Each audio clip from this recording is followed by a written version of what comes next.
great day to each and every one of you. We count it a joy and a privilege to have this opportunity. Again, it's what we call learn and live. Learn and live. Our time of study and sharing and showing the infallible, the irrefutable, the undeniable truths of the most influential compilation of information by which you and I can live our lives, and we know it as the Holy Bible. It is our roadmap for life. It is our life manual. And so when we get understanding and clarity as it relates to the truths of God, we position ourselves to live life how He intended. To live life how He intended. And so the reality is that we are between two worlds, the world of the Word and the world of culture. The world of the Word and the world of culture. And so this exposure that we get to both of them, it is dependent on the one that we draw closest to that affects our ultimate outcome in life. Amen. And so we started a series, a teaching series centered around marketplace business. In essence, where you and I transact our lives, the areas that we transact our lives. And we started off on this past week, or started off this week with it because we believe that Sunday is the beginning of the week. And we want to continue in that vein as it relates to our study today. I want you to join me in the same book that we laid as the foundation, Matthew chapter number 5 and verse 16. Matthew chapter 5 and verse number 16. Matthew chapter 5 verse 16. And we're reading from the New International Version, and it says, in the same way, let your light shine before others, that they may see your good deeds and glorify your Father in heaven. Okay? He tells us what to do. He tells us what to do it with. And then he tells us what to expect from doing it. What to do it with, and what to expect from doing it. I want to use as a topic of discussion for our time today, business mission statement. Business mission statement. Business mission statement. As I was researching and studying and attempting to correlate what it is that we will communicate to us today, I came up with a combination of what Webster said and what the Holy Spirit said to kind of give us a working definition for what we call business mission statement. Okay? And fundamentally, it is a summary of the aims and the values of a company or organization or an individual, based on what can be offered to others consistently in a superior way. Okay? It is the summary of the aims or the values of a company or an organization or an individual, based on what can be offered to others consistently in a superior way. Could that be the defining factor of why some stay in business and others go out of business because somewhere along the journey of their business practices, one stays true to their aims and their values and have mastered the ability to be relevant without being dishonest to them being their true authentic self. Did you catch that? It's the ability, while some still thrive, others sink, and others are surviving. It's not because they weren't doing business. It's because some have mastered the art of staying true to their aims and their value and their vision, while on the other end, learning how to keep their products or their services relevant to a forever changing culture. Are you with me? It's interesting how innovation markets itself by taking the same product and changing something about the product to cause the product to be appealing for doing the same thing. You're going to hear advertisement about toothpastes. It's doing the same thing. But now they're going to use innovation to market, to say that one is providing or doing something in a way that the other just don't do it the same way. So this statement of the aims and the values of companies, of organizations, and of you and I, individuals, it's determined by what we have to offer. And how we offer it determines whether we thrive, we sink, or we just survive. Did you catch that? Wherever there is a lack of clarity, we leave room for confusion and chaos. Where there's a lack of clarity, we leave room for confusion and chaos. So the creator of the cosmos, the world, brought clarity through communication. If you study the narrative of creation, from the very onset, there was chaos, there was confusion, and in the abyss of the darkness, he brought clarity. He caused what was chaotic,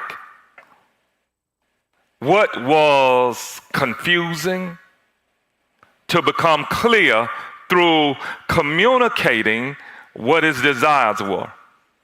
And so now, since the creator of the cosmos, God himself, the greatest painter that's ever put canvas and artistic creation together, structured things the way that he desired and designed for things to function.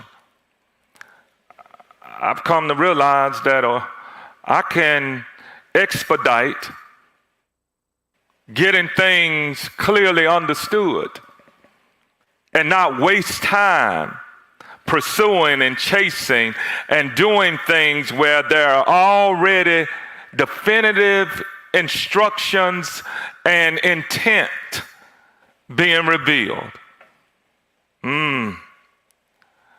And so I've learned not to waste time in the valley of uncertainty when I can gain speed by getting clarity that's necessary to live a fruitful and a fulfilling life. So if I can get clarity, and collaborate and communicate with the one that already knows how everything is supposed to work out and how everything is supposed to be, then I don't spend my life and my time and my energy and my effort pursuing and doing things that could be counterproductive and counterculture to what it is that he's purposed and planned for my life, for your life. And so life's pursuit to get continuous clarity, to live life to its fullness. No, I say that again. I said my life's pursuit is to get continuous clarity, to live life to its fullest. See, the reason this is so paramount and important, people of God, is that everything else is changing but God. The days are changing, the times are changing, people are changing, you are changing, the needs and the demands are changing, but God does not change. And so he's so solid and solidified in his godness. What he'll do is expose us to a him that we hadn't seen, so that we can become an us that we hadn't become yet. And so in last week's teaching, or in the last session of our teaching, we discussed one of the most, what I consider, important statements that the most influential businessman that has ever lived made to those that he would entrust to continue his business. Okay? He makes this statement that I shared with us, that's found in the writings of Matthew 28, verses 18 through 20, where he breaks those things down to make it clear to us what his desire and his design is. Remember, it started off in verse 18, and he says, all power in heaven and on earth is under my authority. Okay? And then he tells them what they need to be doing in order to continue what I started. He says, go into all the world and make disciples, baptizing them in the name of the Father, the Son, and the Holy Spirit, teaching them to observe all things that I've taught you, and lo, I'm with you always, even until the end of the ages. You all, Jesus makes his business statement. He gives us his vision statement, and now I want to move from the vision statement to his mission statement. He gives us his vision statement. He says, I need the continuation of what I started, and I need to set up franchises all over the world. But I'm counting on you to be my representatives. Those that have sat at my feet, those that have begun to understand my ways, those that I can entrust with the value of how I see things and how I want things to be executed in the earth on my behalf. He reveals his business plan. And what he says, I want to take over the world. Now, the one that has created it has now exemplified the way that it's supposed to be done. And he now solicits partners that could acquire stock in the company and become stockholders in ensuring that what he started continued. And not only that it continued to expand. And so my greatest takeaway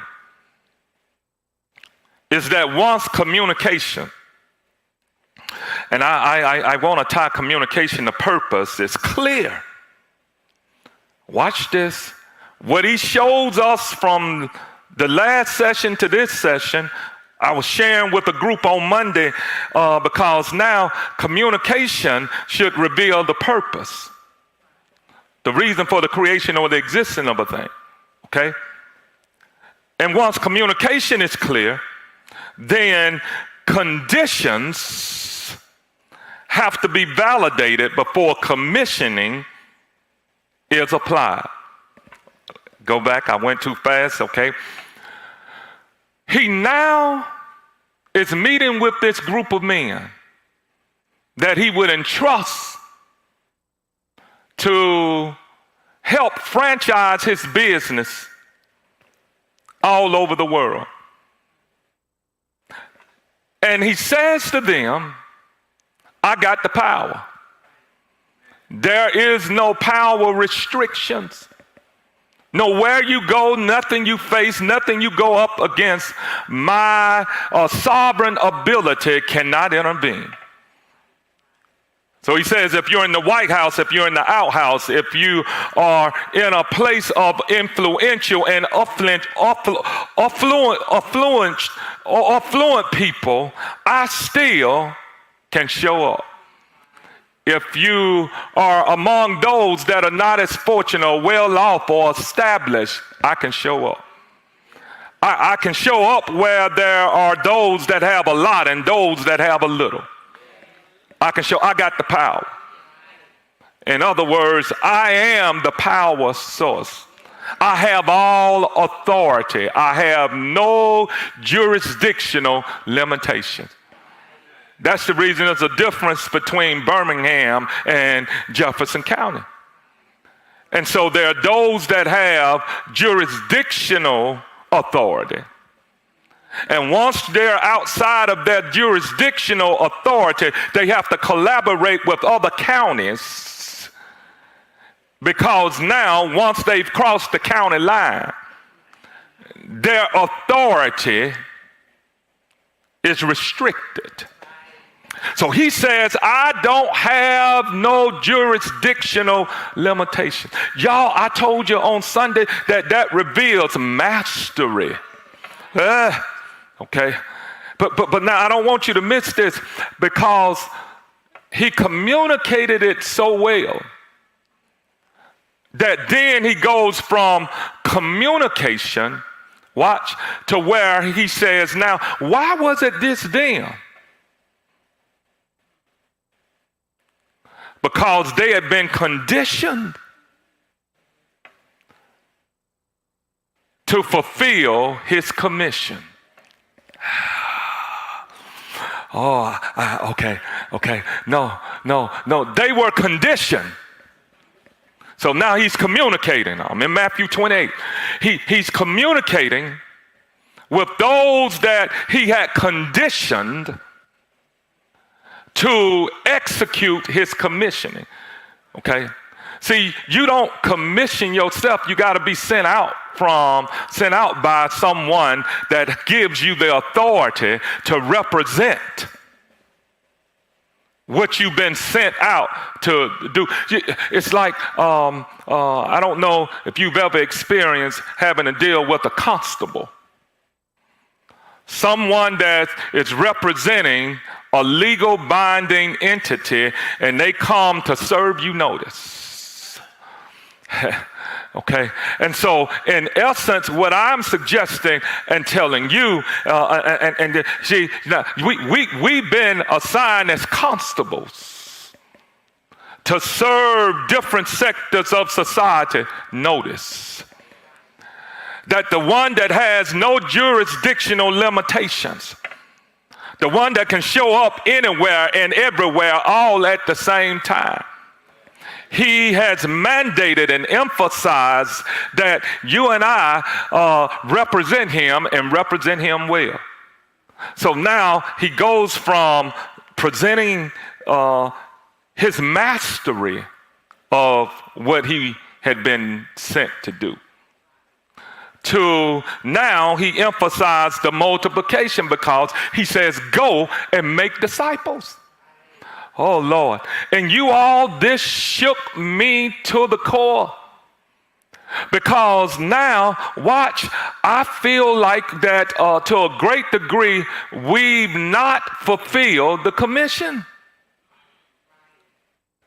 Because now, in some settings, we have more of a social club mentality. That we get together and have a good time.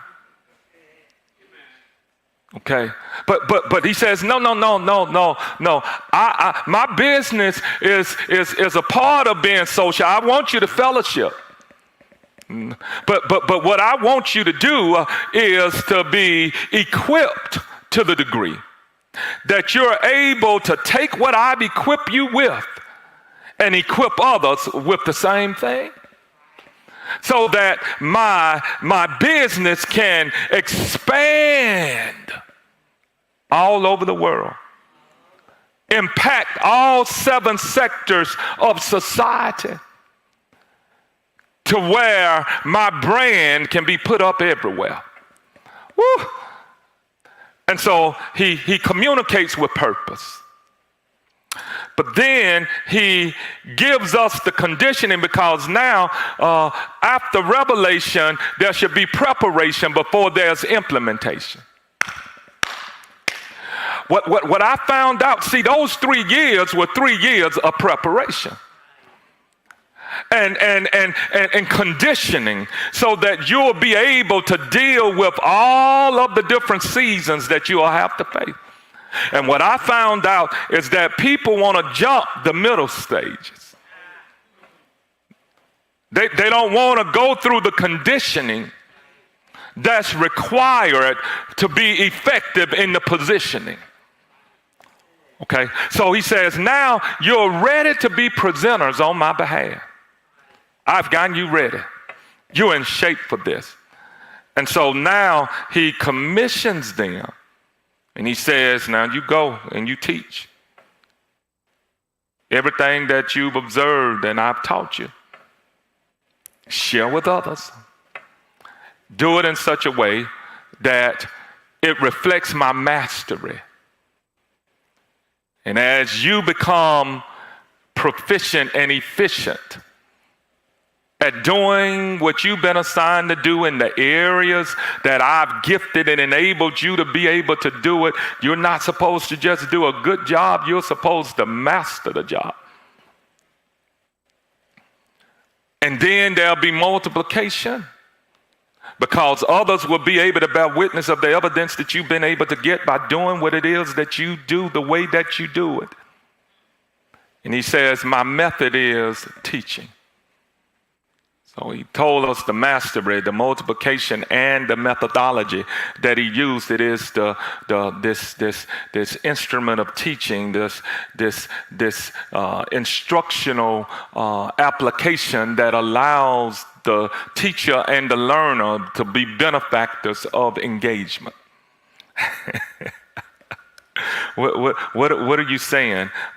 He says, I've equipped you to do business in the marketplace, to sit at tables and to be in rooms and to become influencers in ways that causes me to be seen wherever you are.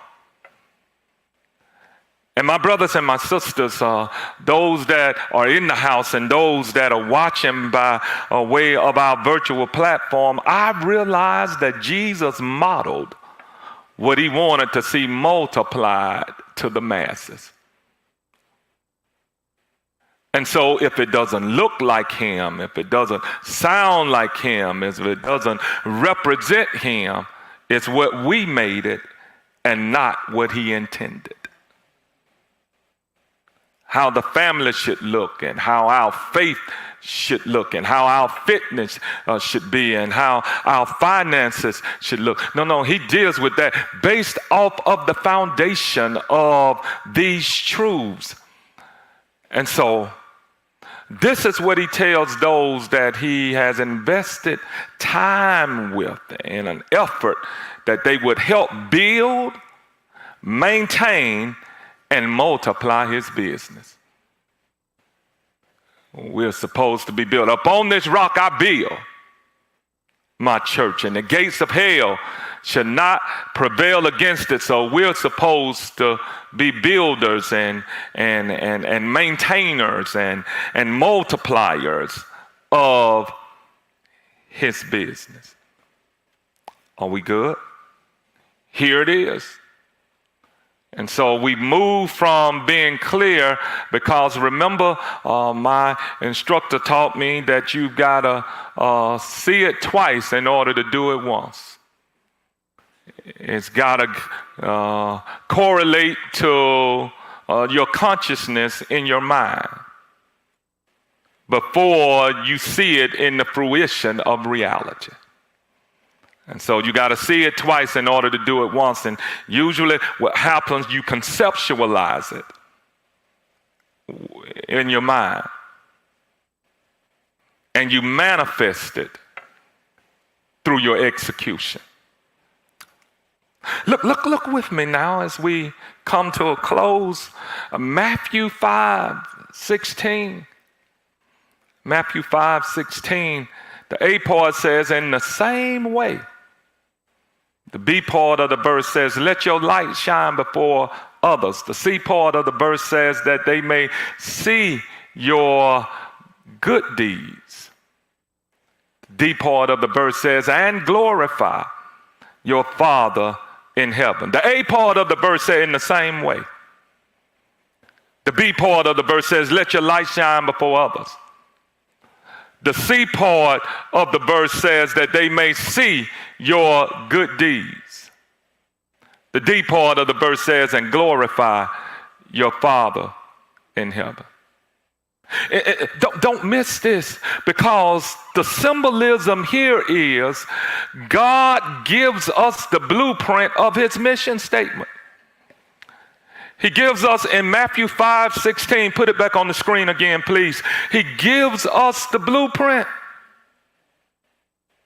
He gives us the blueprint of what he's expecting to see executed and manifested so that all could embrace and experience this life. But what happens when you're doing the right thing, but you're doing it the wrong way? See, because how it is written and how we interpret it, it is not always the same thing. And so if I interpret it wrong, even though I read it right, I don't get the total benefits of what's accessible because I didn't do it the right way. Are y'all with me? Listen. So there are four things that I want to share with you. The A part of the verse, he says in the same way. So he gives us what we call a reference, a referral. The A part of the verse, he gives us a reference, a referral. Okay, something that we can use as a point of clarity. Because if you go back and read the preceding verses or the previous verses, he brings out two terms that he uses to embody or to emphasize what the church, what those that represent him, those that would be trusted in the marketplace to do business on his behalf. He talks about salt and light. He says that you're the salt of the earth and the light of the world. Woo! So now he says your impact, your influence should be beyond the house that we come to be developed in. From a spiritual and life application perspective. Did y'all catch that? And so I thought it would not be robbery, and I thought it would kind of be necessary. He says, you're the salt of the earth and the light of the world. because there are some things that salt does that reflect what I need you to do as my representative. Now, isn't it interesting that salt changes the flavor? And it don't take a lot of it. Some of y'all use too much of it, but it don't take a lot of it to be effective in what it connects to. And on some cases, watch this, it's not seen, but it's felt through how it tastes. So the four different things that salt does: salt cleanses, salt heals, salt preserves, and salt gives flavor. Salt cleanses, salt heals, salt preserves, and salt gives flavor. So he says that you are the salt of the earth. You're who I'm sending out as my representatives to get corruption, because you got to do it a different way. You're going to cleanse it. Cleansing deals with removing the impurities, the wrong way of going about doing things. And there's some hurting and broken and displaced people that I'm going to send you as my advocates to cause healing to take place.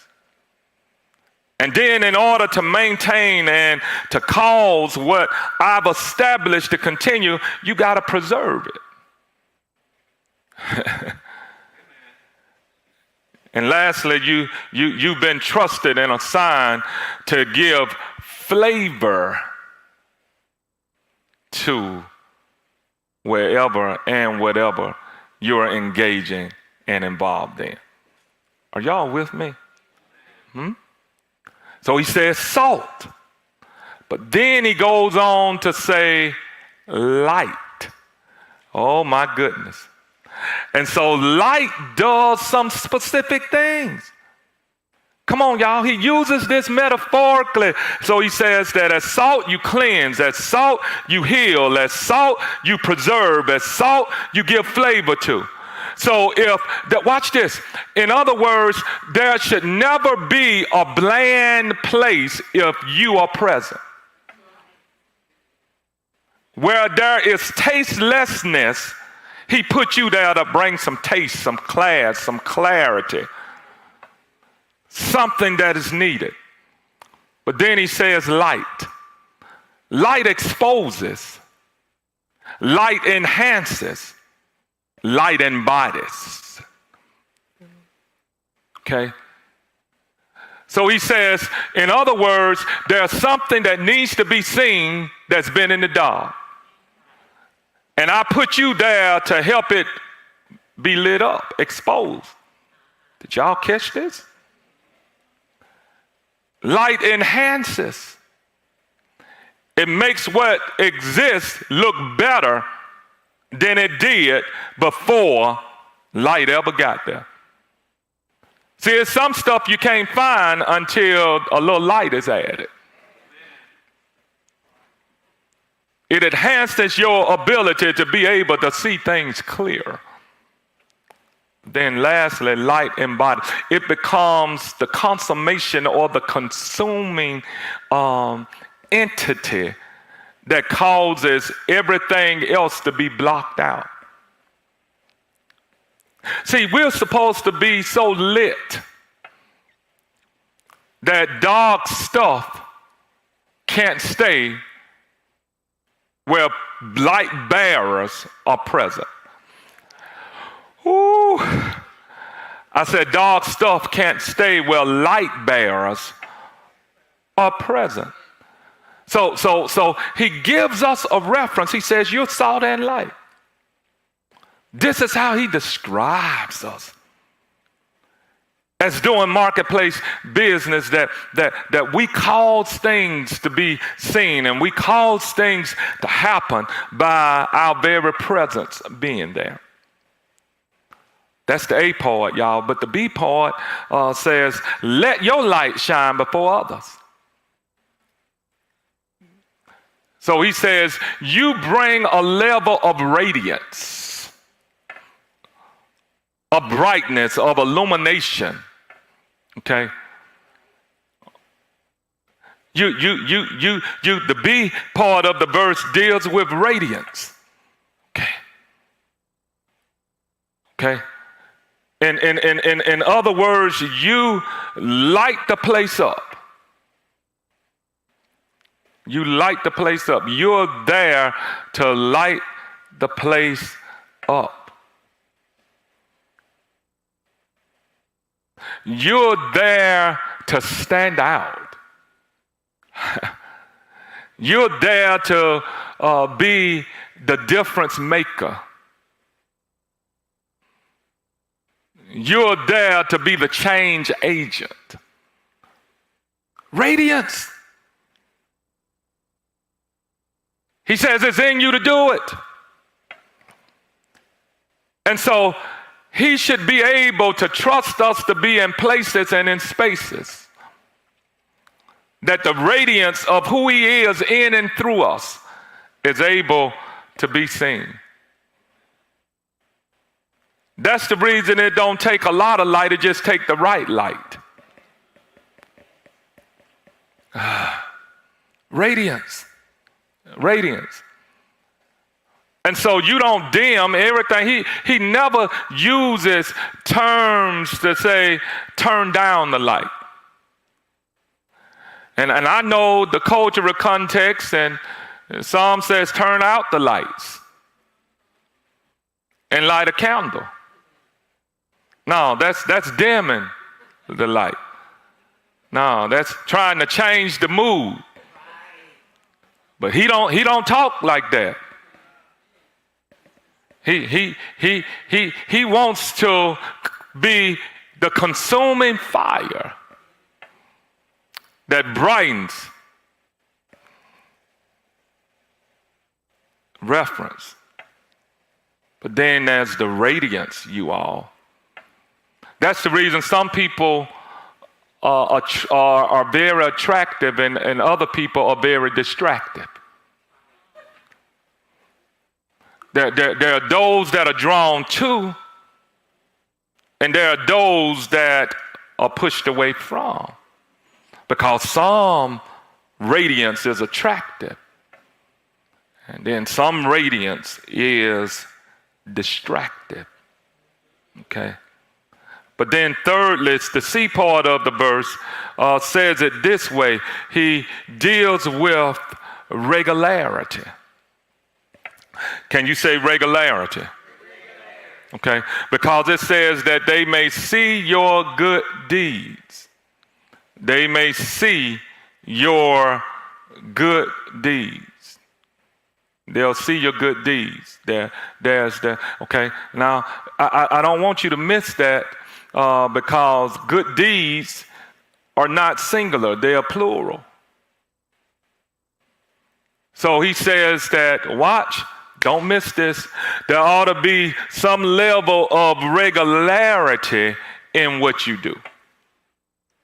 No, y'all. I figured it out and I thought it was worth mentioning. In one of the coaching spaces that I get to be a sponge in, I found out that those that are set apart from others that are doing what they do you know the range that they stay in? If 10 is the highest, they never operate below an 8. Okay, you missed it. Let me see, can I simplify? See, I heard the great Tar Heel, North Carolina basketball assistant coach that eventually became the head coach of the North Carolina Tar Heels. And when Michael Jordan was on the team, Roy Williams says Michael could turn it on whenever he wanted to, but he never turned it off. Okay, you missed it. One of the great knowledgepreneurs and entrepreneurs of our time, by the name of Myron Golden. He says the difference between amateurs and experts: amateurs are working not to get it wrong. Experts are working. Excuse me, I said it wrong. He said amateurs are working to get it right. Experts are working to never get it wrong. See, that's what your good deeds are supposed to be so reference to what I've shared with you and radiance to what I've shared with you. So the regularity, so people are expecting the same thing on a regular basis. Why? Because you do this with a level of regularity. You always, that's the reason some of you press through inclement conditions to have this time in the setting, because it is my conviction to never be turned down. That I'm going to pour in you and expose you to the truths of the scripture in a way that is so consuming that you don't want to miss it. Regularity. And so when you look at your life and you look at your performance and you look at your level of consistency, then that ought to bring some clarity. Are you in that percentage that are performed at a level in the marketplace settings in such a way that you become a benchmark for others to look at and to look up to and to use as a prototype or a model? My brothers and sisters, that's what I'm telling you. This regularity of how we do. And so I don't ever want to become comfortable to the degree that I take any opportunity for granted. See, your preparation ought to be done in a way that you expect to perform. And the only way you get there is you prepare how you expect to perform with a level of regularity. See, some of you want, and I'm talking in general, not anything specific, some of you want the stage, but never have been a support behind the stage. No. Can I tell you what I learned? That most of the time we think we're better than we are.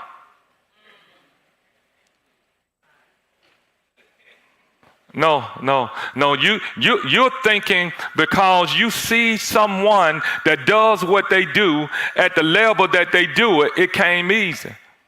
But you weren't there when they were preparing. See, those that want to speak in public and they do it well, they prepare in private without the audience. That you can tell the difference between those that connect with what they're communicating versus those that are communicating in a way that there's no connection. Are y'all understanding what I'm saying? No. Becoming effective at speaking, I speak without you so that when I speak to you, I'm not bothered by your cues. Are y'all with me? Huh?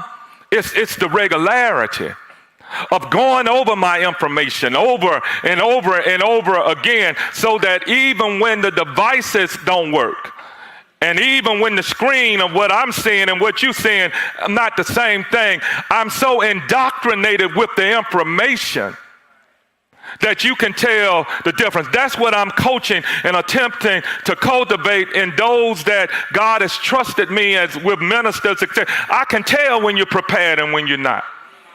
Your stuttering and stammering and not being in touch and in tune with the information, it tells. It speaks. It speaks. It speaks regularity. He says that your good deeds are supposed to be consistent.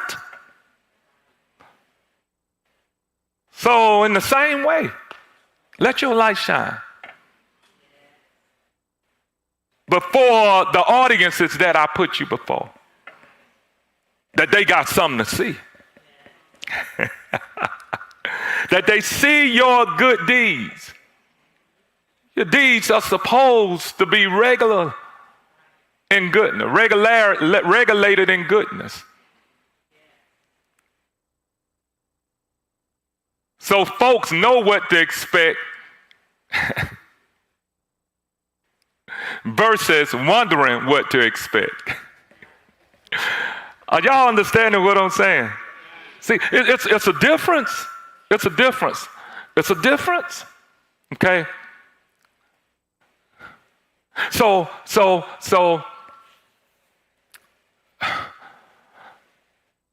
whenever I get the opportunity, if ever I get the opportunity, Will Smith, noted actor and entertainer, says it this way, that the Prince of Bel-Air, when the opportunity presented himself and he had a limited amount of time to get ready, and then he wanted to ask, could there be a delay? And they come back next week and he says, if you wait and miss this opportunity, you might not ever get it again. And the valuable lesson Smith took away from that experience, he says that if you stay ready, you never have to get ready. Regularity. Regularity. The old preacher would say it this way: keep a sermon in your heart and one in your back pocket. And so when the opportunity is presented, you got something to pull from. But you can tell that some people are ill prepared and they miss moments because of poor regularity. That's the reason you need medical assistance at times when there is no regularity in how what comes in you and what goes out of you. Oh, Jesus. Come on. Are y'all with me? Huh? Because now your body is designed to not hold what's not useful. It's designed to get rid of it. And when stuff gets backed up, there becomes tangible and visible displays that stuff ain't flowing how it should be. Regularity. Good deeds. Supposed to be our regularity. That when folks get you, they get good deeds. When folks get you, they get superior performance. Okay? And so there are high ticket opportunities that come to some that don't come to others. It's not that they're better, it's just that they're prepared. Because of their regularity. Lastly, this text tells us, and that word and is a connecting conjunction, glorify your Father in heaven. Here it is. He says that where you end should direct you back to where you started. And so since he's Alpha and Omega, the beginning and the end, there ought to be some resemblance. Remember, we are made in his image, and so there ought to be some resemblance. Remember, you've heard me tell the story, great preacher, leaving the facility one day after working, and a young boy comes up to the seasoned preacher and asks him this question, Mister, is this the Lord's house? The seasoned preacher ponders the question before he gives a response. And he looks at the facility, the building. And he looks at the young man, looks at the facility, looks at the young man, looks at the facility, looks at the young man. And so he wanted to be as accurate as possible. And he says, sometimes I wonder. And how many settings and environments that you and I have been trusted to reflect the mission statement of the business of the kingdom of heaven. And response or the answer that people left with from encountering us. It was not clear, it was not compelling, it was not convincing. Some left confused and discombobulated and uncertain from what they were reading and what they were seeing. Hey, mister, is this the Lord's people? And it's God from this evaluation platform called the Bible, making the statement that the seasoned preacher made. Sometimes I wonder. And so the resemblance is so vitally important. When you're an extension of any organization, any business, there ought to be some resemblance. That's the reason certain departments have color code. That's the reason they go through the various training platforms and formats, so that there ought to be some continuity. In the business world, they call them elevator pitches. That this is the same thing being said by different people that are representing the same entity. And so when we put it on paper and we attempt to put it in practice, if there is no harmonious union between what is written and what is practiced, you'll see the disconnect over and over. Even while you're doing the work, there's no energy, there's no excitement, there's no enthusiasm, there's no punctuality. Why? There's a disconnect. And so the vision must be shared, the mission must be executed, the values must be validated, and the goals must be achieved. And so this fundamentally, in closing, gives us the resolve and the ammunition, because the vision says where you're going. The mission says, what do you do now? The values say, what do you stand for? And then the goals become the intangible ways that we carry out the mission and progress toward the vision by getting the results that are on display.